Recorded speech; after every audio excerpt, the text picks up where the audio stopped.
10-year note Treasury yields traded down below 1% for the first time since January 6th, when they were climbing up on their way to 118 a few days after that. At this point right now, we've seen Treasury yields come off pretty significantly since those highs were put in on January 12th. Today was kind of a spin your tires kind of a day. We did see Treasury yields dip lower, but then later on in the afternoon came back.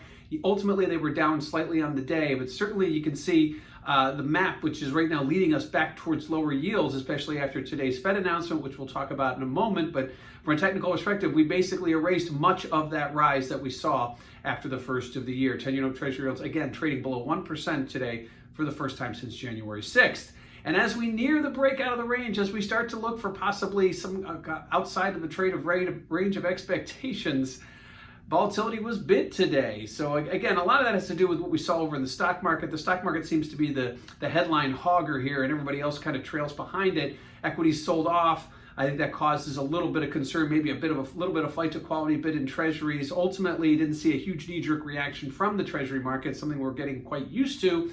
But seeing equities sell off the way they did may have prompted some to buy more safety assets and bonds being in that class. So I think some of the buying today may have been coming from the equity markets. We didn't see that one-to-one with other riskless assets like gold, but we did see it in the dollar. So possibly some of that selling that we saw in the equities rewarded into buying in the bond market, and volatility now leaking ever so higher as we have expectations that we may break out of this range, that 1% to 120 range we've been stuck in since the end of fourth quarter. And lastly, what did the Fed say today? What are they going to do?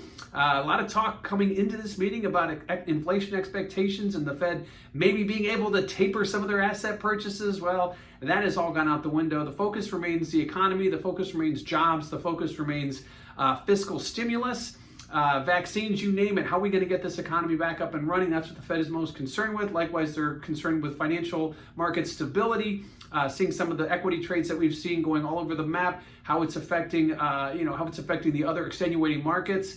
The Fed wants everything to be nice and calm and in control so they can do their thing, add the fiscal stimulus, we get this economy back up and running, and that doesn't seem to be going as smoothly as they'd hoped. So looking for uncertainty down the road and rates low for longer than perhaps even the Fed thought. So 10-year note Treasury yields dipping below 1% for the first time since January 6th, likely not the last.